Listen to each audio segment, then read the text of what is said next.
اعوذ باللہ من الشیطان الرجیم بسم اللہ الرحمن الرحیم۔ میرے آج تمام دوستوں اور مسلمان بھائیوں، میں آج آپ لوگوں کے سامنے امام حسین علیہ السلام کی سیرت اور اس کی بتائے ہوئے رستوں پر عمل کا طریقہ بتاؤں گا آپ کو۔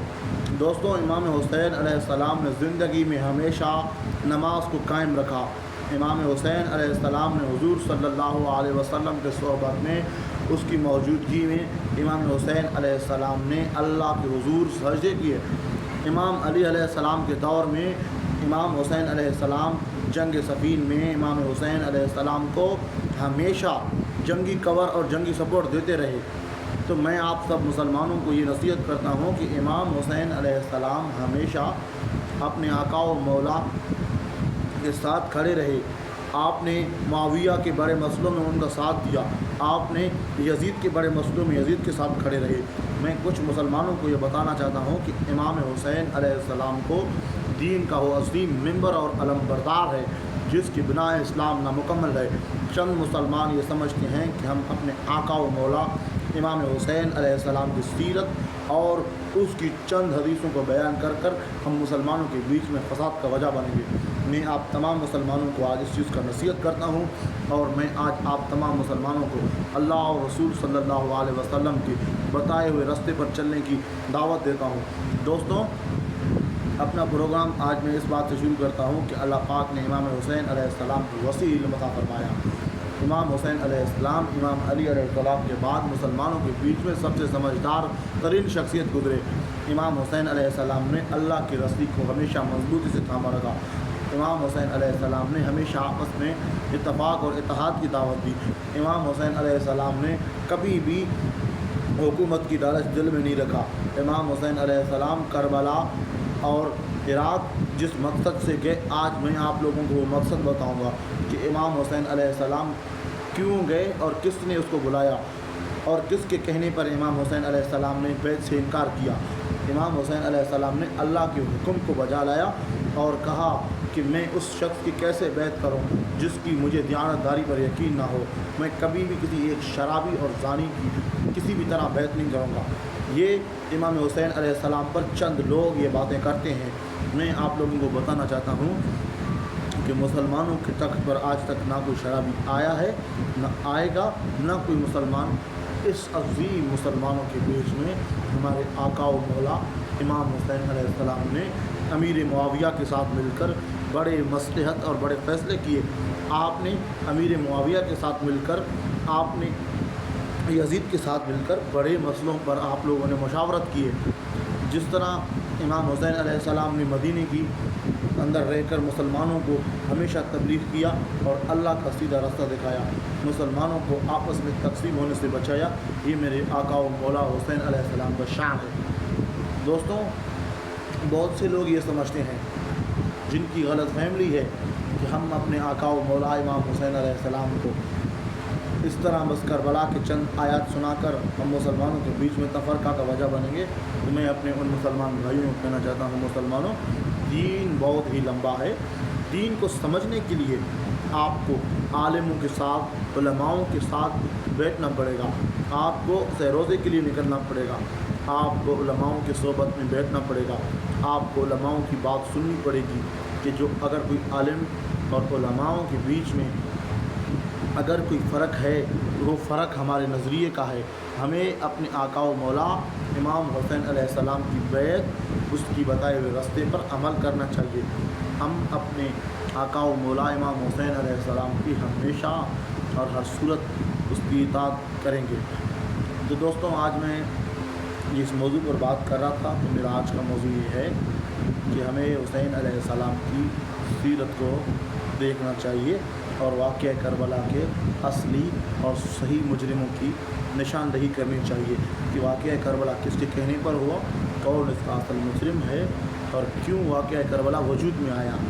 تو دوستوں، سب سے پہلے ہم شروع کرتے ہیں 61 ہجری سے 61 ہجری کی جو واقعہ ہے، 61 ہجری کا جو محرم اور حج کا جو مہینہ ہے، اس سے ہم شروع کریں گے۔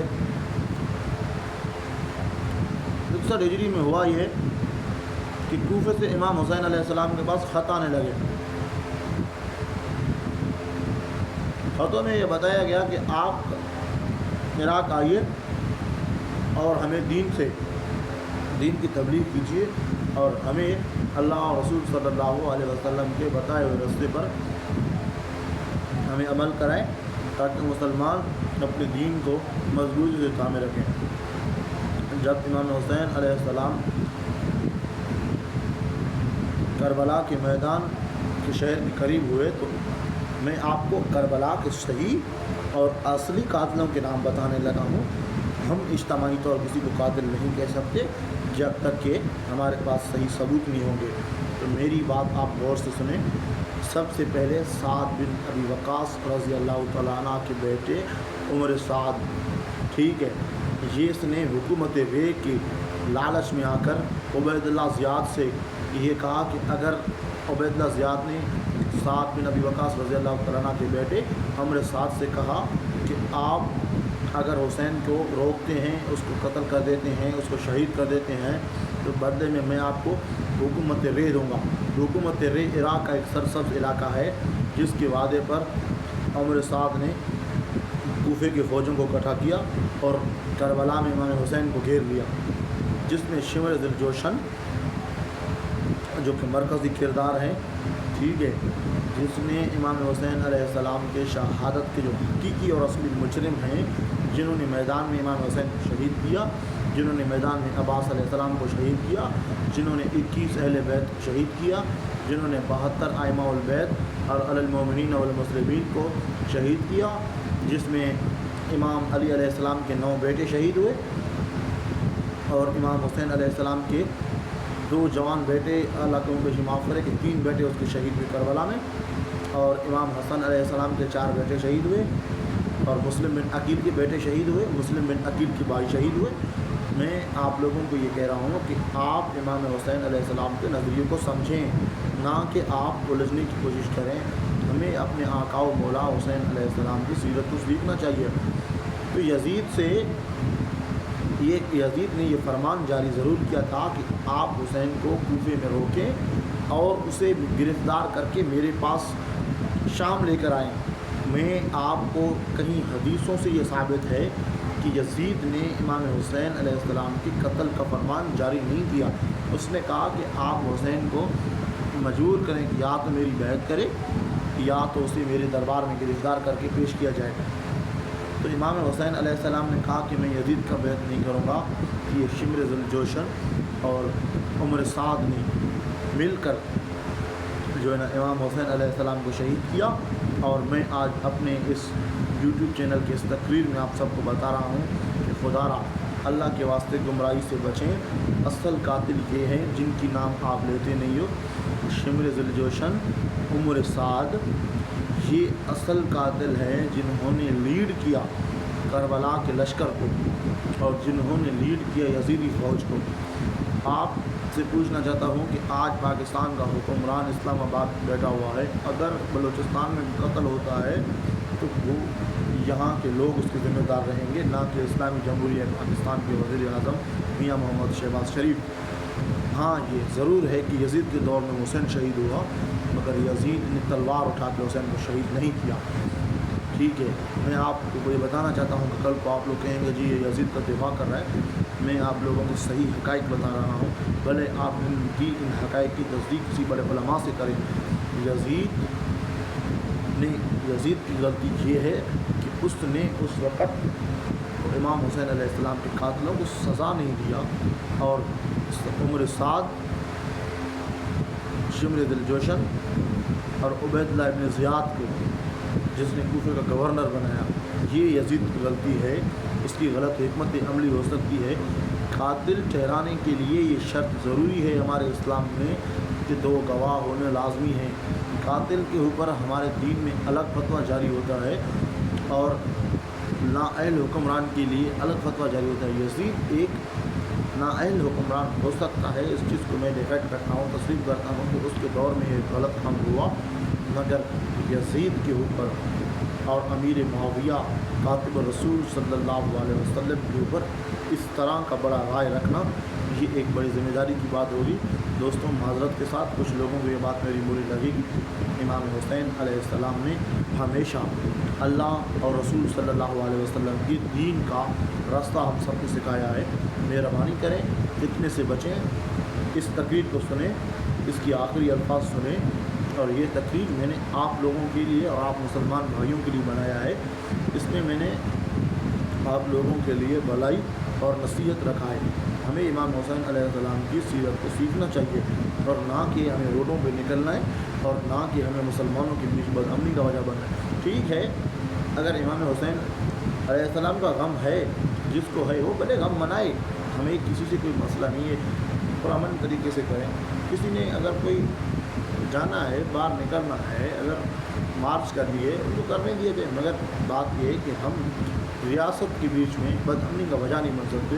تو پلیز، یہ محرم کا مہینہ ہے، پیغام دینے کا مقصد یہی ہے کہ اس محرم 1447 کو پرامن طریقے سے گزارے، تاکہ مسلمانوں کو لگے کہ حسین کا مقصد آج بھی زندہ ہے۔ آپ خوف و حراست پھیلا کر امام حسین علیہ السلام کی سیرت کو بدنام نہ کریں۔ میرا آپ لوگوں سے یہ کہنا ہے، آگے ہر کسی کا اپنا دین ایمان ہے، میں کسی کو ہیٹ نہیں کر رہا، میرا کسی کے ساتھ کوئی تعلق نہیں ہے، میں دین اور اسلام کی بات کرتا ہوں، اور میں نے آپ لوگوں کے سامنے امام حسین علیہ السلام کے اصلی اور حقیقی قاتل رکھے ہیں، جس شخص نے امام حسین علیہ السلام کے اوپر تیر چلائے، جس نے امام حسین علیہ السلام کے گردن کے اوپر تیر چلائے، جس نے آپ کی گردن کو تن سے جدا کیا۔ ایک کولی تھا، دوسرا شمر ذوالجوشن تھا، جس نے کہا کہ آپ پیچھے ہٹیں، جس نے امام حسین علیہ السلام کو 11 ضربیں ماری تھی۔ میرے کہنے کا مقصد یہی ہے کہ آپ دین کا مطالبہ کریں، صحیح حدیث پڑھیں، اچھے عالموں کے ساتھ بیٹھیں، اور قرآن پاک کی صحیح ورد کریں، یہ آپ لوگوں کے لیے فائدہ مند ہے۔ اللہ تعالیٰ آپ سب کی حامی و ناصر ہو۔ آج کا میں اپنا تقریر ختم کر رہا ہوں۔ آئیے آخر میں درود شریف پڑھتے ہیں۔ اللہم صلی علی محمد وعلی آل محمد کما صلیت علی ابراہیم وعلی آل ابراہیم انکا حمید مجید۔ اللہم بارک علی محمد وعلی آل محمد کما صلیت علی ابراہیم وعلی آل ابراہیم انکا حمید مجید۔ لا الہ الا اللہ